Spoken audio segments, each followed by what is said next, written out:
धनश्री ने लिखा है, मुझे ये समझ में आ रहा है कि मैं देखने वाली हूँ, मगर फिर भी मैं अपनी खाने की वासना पर काबू नहीं कर पा रही हूँ। देखती हूँ इच्छा खींच रही है, मगर फिर भी काबू नहीं हो रहा है। कृपया बताने की कृपा करें। देखो धनश्री, काबू करने की ज़रूरत क्या है? तुम्हारी समस्या इच्छाओं से नहीं है। तुम्हारी समस्या ये है कि जो एक पूर्वाग्रह, एक कंडीशनिंग दिमाग में पड़ गई है, जो अतीत में बहुत सारे लोग ऐसी बातें करते भी रहे हैं अध्यात्म के जगत में कि इच्छाएं नहीं होनी चाहिए, इच्छाओं पे काबू होना चाहिए, उसलिए समस्या है। इच्छाएं निर्दोष हैं और फिर विवेक अपना काम करेगा ही। भोजन की इच्छा अगर देखी जाए, भोजन के प्रति, खाने के प्रति, तो इसमें कौन सी बड़ी समस्या है? ये एक निर्दोष इच्छा है।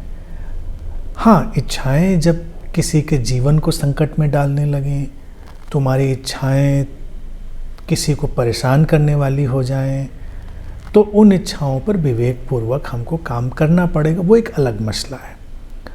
नैसर्गिक इच्छाएं जो होती हैं वो हमेशा निर्दोष होती हैं, ये बात भी ध्यान रखें। नैसर्गिक इच्छाएं हिंसा की, बिखराव की, किसी को पीड़ित करने की, कष्ट देने की नहीं होती हैं। ये व्यक्ति की नासमझी, अज्ञान, उसके तादात्म्य के कारण होती हैं। भोजन की आवश्यकता प्रकृति ने दी है मनुष्य को। स्वाद प्रकृति ने दिया है तो स्वाद भी खींचता है। अगर कोई कहे कि भोजन तो होना चाहिए लेकिन स्वाद के प्रति हम क्यों लालायित हों या आकर्षित हों, तो ये काम तो पहले प्रकृति को सोचना चाहिए था। उस स्वाद की ग्रंथियां ही नहीं देती मनुष्य को, तो कुछ भी खा लेता, पेट भर लेता, बात खत्म हो जाती। मनुष्य को अगर तुम देखो, प्रकृति ने भी स्वाद की इतनी परिशुद्ध ग्रंथियां दी हैं, इतने रिफाइंड जो ग्लैंड्स हैं कि वो छोटे छोटे मामूली बारीक स्वादों को अनुभव करता है, और इसीलिए इतना भोजन का आविष्कार हुआ। पशु जगत में देखिए, उनका भोजन सीधा है। उनको ये खाना है तो वही खाना है, वो रोज़ वही खाएंगे, पेट भरेंगे, उनका काम चलेगा। मनुष्य पशुओं से अलग बहुत मामलों में इसलिए भी हो पाया कि सोचने समझने की क्षमता के साथ साथ उसको इंद्रियों की भी व्यापकता मिली थी, और उन इंद्रियों में स्वाद की इंद्रिय में भी जो व्यापकता थी वो भी बड़ी महत्वपूर्ण एक स्थिति निर्माण करने वाली बनी। इसीलिए जैसे ज्ञान का इतना बड़ा विस्तार हुआ, वैसे ही अगर हम देखें कि आदिम काल से आज तक मनुष्य ने अपने भोजन को लेकर कितना आविष्कार कर लिया, कितनी चीज़ें खोज ली। ये सब सुंदर है, इसमें उलझने की बात नहीं। तो इतनी जो सुंदर स्थितियां निर्मित हुई भोजन की, वो भी मनुष्य के विकास की बहुत अच्छी अवस्था है। और मनुष्य ने इतने आयामों में जो काम किया, उसमें ये सब महत्वपूर्ण चीज़ें। तो इसमें इतना दमन की आवश्यकता कहाँ है? कोई नहीं है। भोजन की वासना जिसको तुमने लिखा है कि खींचती है और तुम खिंच जाती हो, उस पर काबू नहीं रह पाता, मत करो काबू।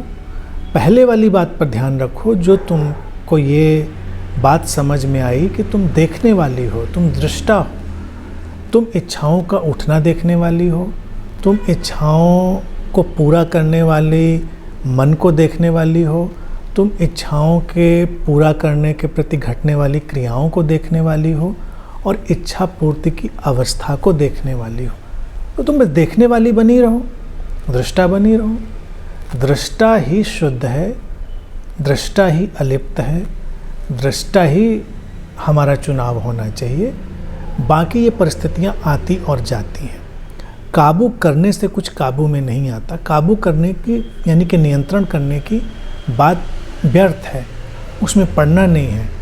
मूल बात पर ध्यान रखो, और मूल बात तो तुमने लिखा है कि तुम्हारी समझ में आ रही है, तो ये तो बहुत अच्छी बात है। तो भोजन का आनंद लो।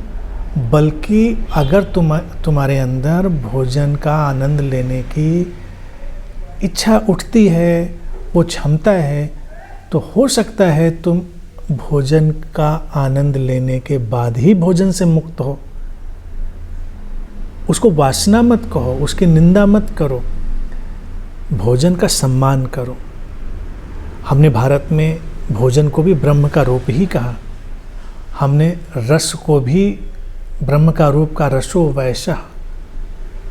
परमात्मा रस स्वरूप है, भोजन में रस है, उस रस में डूबो। कोई अपने अंदर गिल्ट मत रखो। बस कोई भी वासना, भोजन के इतर की भी बात अगर मैं उठा दूं तो उसको भी समझ लो। अगर किसी के प्रति हिंसा नहीं करती है, किसी को पीड़ित नहीं करती है, किसी को चोट नहीं पहुंचाती है, तो तुम्हारी कोई भी इच्छा निर्दोष है, उसका सम्मान करो।